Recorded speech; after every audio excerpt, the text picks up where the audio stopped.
दोस्तों, आप इस छोटे से वाटर पैसेज को देखिए। ये 205 मीटर चौड़ा और 193 किलोमीटर लंबा वाटर पैसेज कुछ और नहीं बल्कि सुएज कनाल है, जिससे होकर दुनिया का करीब 15% ट्रेड गुजरता है।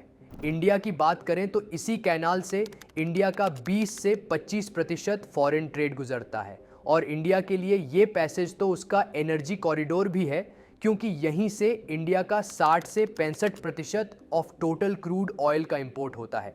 लेकिन इस कनाल का हाईली सिग्निफिकेंट होना ही वर्ल्ड ट्रेड के साथ ही साथ इंडिया के फॉरेन ट्रेड के लिए बहुत बड़ा थ्रेट बनता जा रहा है, क्योंकि ये सुएज कनाल जिस रेड सी को मेडिटेरेनियन सी से कनेक्ट करता है, उस रेड सी में लगातार येमेन के हाउथिस मिसाइल से अटैक कर रहे हैं, जिस वजह से इस रूट से गुजरने वाले सभी शिपमेंट को घूमकर साउथ अफ्रीका के केप ऑफ गुड होप से होकर यूरोप तक जाना पड़ रहा है, जिस वजह से हर राउंड में करीब $1 मिलियन का एक्स्ट्रा फ्यूल बर्न हो रहा है और शिपमेंट की डिलीवरी में भी बहुत समय लग रहा है। इसीलिए आज न सिर्फ वर्ल्ड ट्रेड के लिए बल्कि इंडिया के फॉरेन ट्रेड के लिए सुएज कनाल को इकोनॉमिकली बाईपास करना और एक alternative short and cheaper route को डेवलप करना आज की सबसे बड़ी ज़रूरत है। और इसी ज़रूरत को पूरा करने के लिए इंडिया सहित 8 देशों ने मिलकर India middle east Europe economic corridor को डेवलप करने का ऐलान कर दिया है, जिसमें इंडिया के वेस्टर्न पोर्ट से यूरोपियन मार्केट तक एक वेल एस्टैब्लिश्ड ट्रेडिंग रूट को डेवलप किया जाने वाला है, जो न सिर्फ सुएज कैनाल को बाईपास करेगा बल्कि ऐसा कहा जा रहा है कि आईमेक कॉरिडोर से ट्रेडिंग न सिर्फ फास्ट होगी बल्कि ये रूट सुएज कैनाल से ज़्यादा सेफ भी होगा। इसीलिए आज की इस वीडियो में हम समझेंगे कि आखिर ये आईमेक कॉरिडोर है क्या, इस प्रोजेक्ट की सीडिंग कैसे हुई, इसके साथ ही हम ये भी समझेंगे कि इस प्रोजेक्ट का रूट और उसके एडवांटेजेस क्या होंगे, और सबसे बड़ा सवाल कि आखिर कैसे ये प्रोजेक्ट चीन के belt and road initiative project के इम्पैक्ट को कम कर देगा। और दोस्तों, आज की ये वीडियो इंडिया के इकोनॉमिक फ्यूचर का एक ग्लिम्प्स होने वाली है, इसीलिए इसे एंड तक ज़रूर देखें। What is IMEC? दोस्तों, आईमेक इंडिया से यूरोप तक रेल और सी रूट्स एक ऐसा कॉरिडोर है जिसकी मदद से इंडिया से यूरोप तक मिडिल ईस्ट के रास्ते नए ट्रेडिंग रूट्स बनाए जाएंगे। करीब 4800 किलोमीटर लंबे इस इकोनॉमिक कॉरिडोर की मदद से ईस्ट एशिया, पर्शियन गल्फ और यूरोप को कनेक्ट करने का काम किया जाएगा। इस पूरे कॉरिडोर को 2 पार्ट्स में डिवाइड करके डेवलप करने का काम चल रहा है, जिसमें एक पार्ट है ईस्टर्न कॉरिडोर और दूसरा है नॉर्दर्न कॉरिडोर। इस प्रोजेक्ट का ईस्टर्न कॉरिडोर इंडिया को गल्फ कंट्रीज से कनेक्ट करेगा और नॉर्थर्न कॉरिडोर गल्फ को यूरोप से कनेक्ट करने का काम करेगा। इस कॉरिडोर में रेल और सी रूट्स के साथ ही साथ इलेक्ट्रिक और ग्रीन हाइड्रोजन के पाइपलाइन भी बिछाए जाएंगे और पूरे रूट को हाई स्पीड इंटरनेट से भी कनेक्ट किया जाएगा, ताकि ये पूरा रूट अपने आप में एनर्जी और कम्युनिकेशन के लिहाज से सिक्योर्ड रहे। दोस्तों, India middle east Europe economic corridor की अनाउंसमेंट सितंबर 2023 में नई दिल्ली में ही कर दी गई थी, जब G20 के दौरान अलग से इंडिया, अमेरिका, यूएई, सऊदी अरब, इटली, फ्रांस, जर्मनी और यूरोपियन कमीशन के लीडर्स एक साथ एक मीटिंग में शामिल हुए थे। इस कॉरिडोर में पार्टिसिपेट करने वाले कुल 8 सिग्नेटरीज हैं, जो दुनिया की करीब 40% पॉपुलेशन और half of the global economy को रिप्रेजेंट करते हैं, जिस वजह से ये इकोनॉमिक कॉरिडोर इंडिया के साथ ही साथ मिडिल ईस्ट और यूरोप के लिए भी नए इकोनॉमिक डेवलपमेंट के रास्ते खोल देगा। ऐसा हम इसलिए कह रहे हैं क्योंकि यूरोप एक डेवलप्ड इकोनॉमी है, मिडिल ईस्ट के पास एनर्जी का खजाना है, वहीं इंडिया तेजी से उभरती हुई नई इकोनॉमिक पावर है। ऐसे में इन तीनों के एक साथ आने से सबको एक दूसरे के पोटेंशियल का फायदा होगा। आपको बता दें कि इस आईमेक के डेवलप हो जाने पर इंडिया से यूरोप तक के ट्रेड में ट्रांसपोर्टेशन कॉस्ट 30 से 40% तक कम हो जाएगी और साथ ही इंडिया से यूरोप तक के बीच ट्रेड 40% तक फास्टर हो जाएगा। अब ये तो हो गई आईमेक के बारे में ब्रीफ डिटेल, लेकिन इस कॉरिडोर की शुरुआत कैसे हुई? How was IMEC born? दोस्तों, आईमेक कॉरिडोर अगर आज पॉसिबल हो पाया है तो उसमें सबसे शुरुआती क्रेडिट जाता है इजराइल को। दरअसल दोस्तों, इजराइल और अरब वर्ल्ड में दशकों से चल रहे संघर्ष की वजह से इस रीजन के इकोनॉमिक डेवलपमेंट में बहुत दिक्कतें आ रही थीं। लेकिन अब अरब वर्ल्ड में भी कुछ देश कट्टर इस्लामिक आइडियोलॉजी की बजाय नए लिबरल इकोनॉमिक रिफॉर्म्स पर काम करना शुरू कर दिया है, जिसमें यूएई और बहरीन जैसे देश शामिल हैं। इसीलिए इजराइल को ऐसा लगा कि अगर वो इस रीजन में पीस इस्टेब्लिश करने के लिए अरब कंट्रीज से अपने रिश्ते सुधारता है तो ये उसके इकोनॉमिक डेवलपमेंट के लिए बेहतर होगा। इसी वजह से 1994 में जॉर्डन के साथ पीस एकॉर्ड साइन करने के बाद 2020 में जाकर इजराइल ने जिस अरब देश के साथ शांति समझौता किया वो देश था यूएई। अगस्त 2020 में यूएई और इजराइल के बीच अब्राहम एकॉर्ड साइन हुआ। साथ ही सितंबर 2020 में इजराइल ने बहरीन के साथ भी अब्राहम एकॉर्ड साइन किया, जिसके तहत इन तीनों देशों के बीच एक नए इकोनॉमिक रिलेशन की शुरुआत हुई। लेकिन ये तो सिर्फ मिडिल ईस्ट के देशों बीच एक पीस एकॉर्ड था। इसमें आखिर इंडिया और वेस्ट कैसे शामिल हुआ? तो उसके लिए आपको बता दें दोस्तों कि जब इजराइल के यूएई के साथ रिश्ते सुधरने लगे तो इजराइल ने इंडिया और अमेरिका को भी साथ में जोड़कर एक ग्रुप बना लिया और अक्टूबर 2021 में I2U2 की नींव रखी गई। I2U2 यानी India, Israel, UAE and USA, जिनके साथ आने से एक नए इकोनॉमिक एरा की शुरुआत हो गई और यहीं से इन देशों के बीच इकोनॉमिक कॉरिडोर के डेवलपमेंट की बात होने लगी।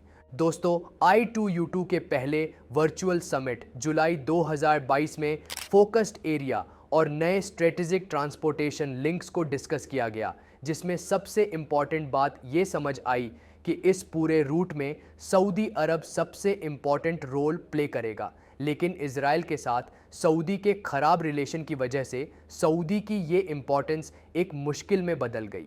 लेकिन अमेरिका के डिप्लोमेटिक टॉक्स की मदद से फाइनली सऊदी अरब और इजराइल के बीच नए रिश्ते की शुरुआत हुई और सितंबर में आईमेक का अनाउंसमेंट हुआ। अब आइए इस कॉरिडोर के पॉसिबल रूट को भी समझ लेते हैं। Route of IMEC. दोस्तों, इनिशियल रिपोर्ट्स की माने तो आईमेक के दो लेग होंगे, एक ईस्टर्न लेग, दूसरा वेस्टर्न लेग।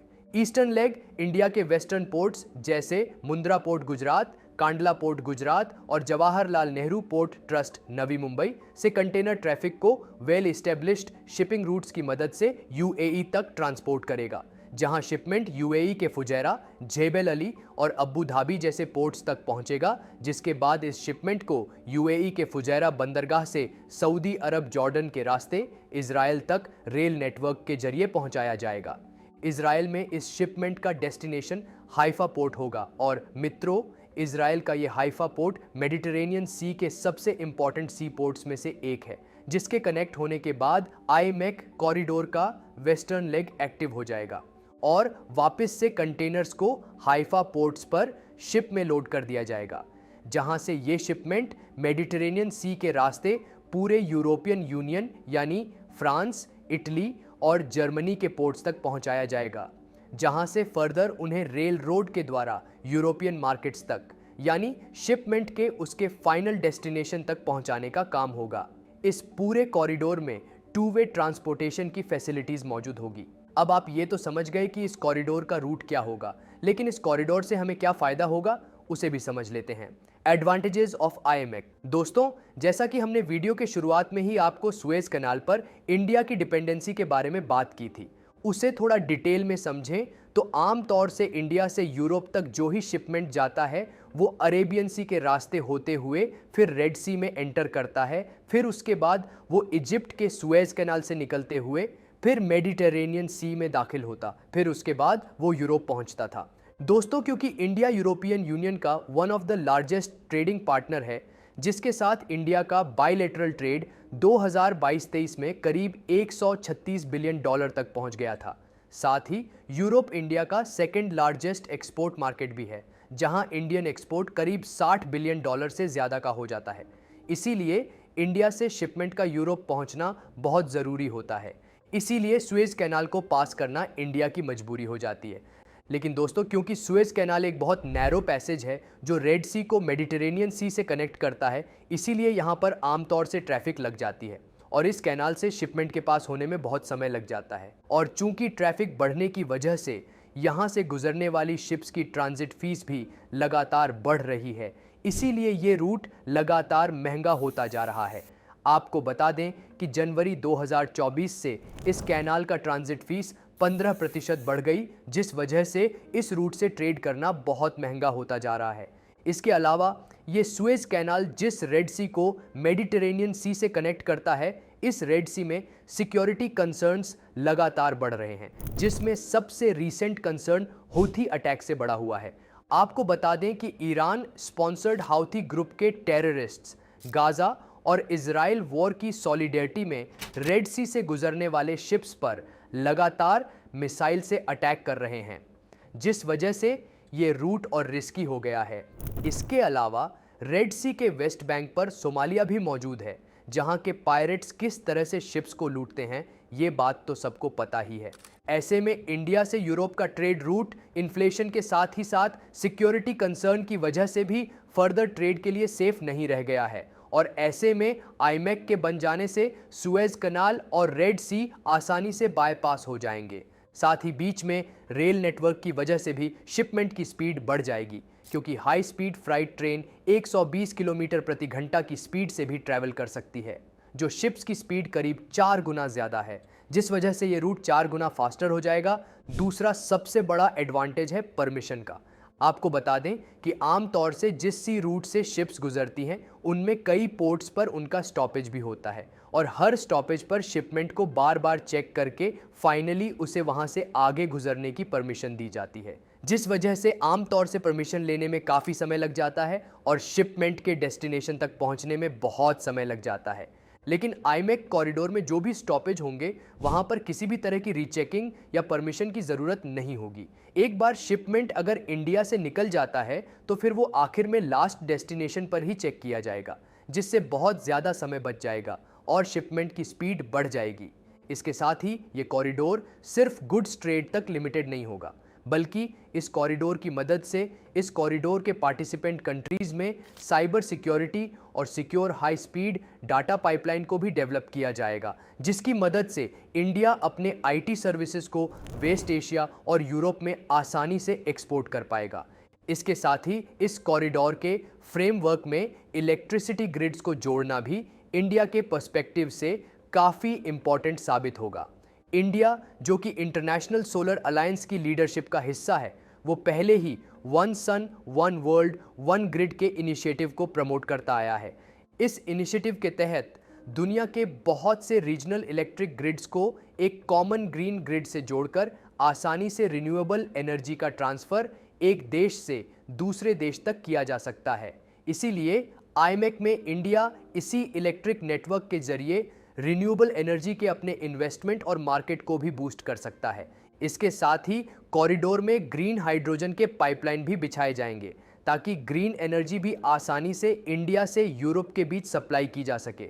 ये इंडिया के लिए इसलिए भी फ़ायदेमंद है क्योंकि बीते कुछ सालों में इंडियन गवर्नमेंट ने तेज़ी से ग्रीन हाइड्रोजन के प्रोडक्शन पर काम किया है। आपको बता दें कि इंडियन गवर्नमेंट ने $2.5 बिलियन ग्रीन हाइड्रोजन के प्रोडक्शन को प्रमोट करने के लिए एलोकेट कर दिया है।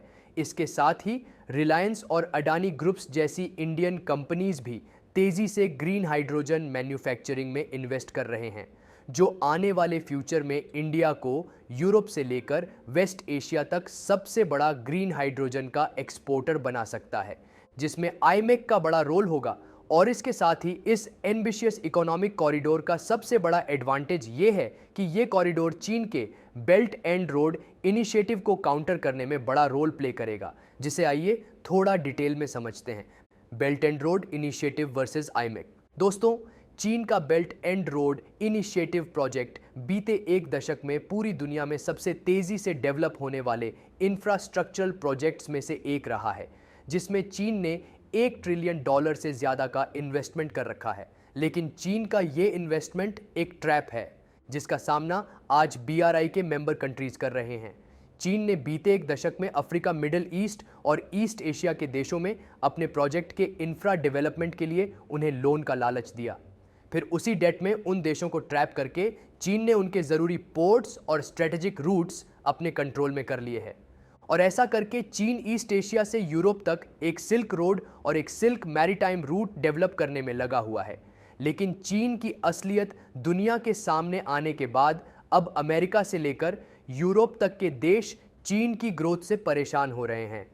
इसीलिए चीन को काउंटर करने के लिए और ट्रेडिशनल सी रूट्स पर चीन के बढ़ते डोमिनेंस के ऑल्टरनेटिव के रूप में आईमेक काम करेगा। साथ ही ये चीन की डेट ट्रैप पॉलिसी की तरह नहीं, बल्कि कॉरिडोर में आने वाले सभी रीजन्स में म्यूचुअल ग्रोथ को भी प्रमोट करेगा, उनको साथ में लेकर चलेगा, जिससे दुनिया के पास BRI का एक सॉलिड ऑल्टरनेटिव मौजूद रहेगा।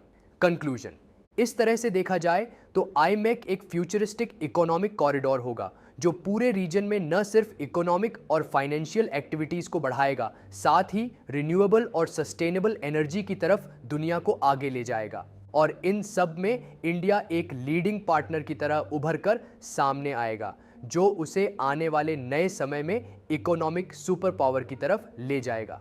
साथ ही ये कॉरिडोर चीन के बढ़ते प्रभाव को कम करने और वेस्ट एशिया में नए इकोनॉमिक ग्रोथ को शुरू करने में भी बड़ा रोल प्ले करेगा। दोस्तों, बाकी आपको ये वीडियो कैसी लगी हमें कमेंट सेक्शन में ज़रूर बताइएगा, और ऐसी ही इंटरेस्टिंग वीडियो को देखने के लिए हमारे चैनल को सब्सक्राइब करना बिल्कुल भी मत भूलिएगा।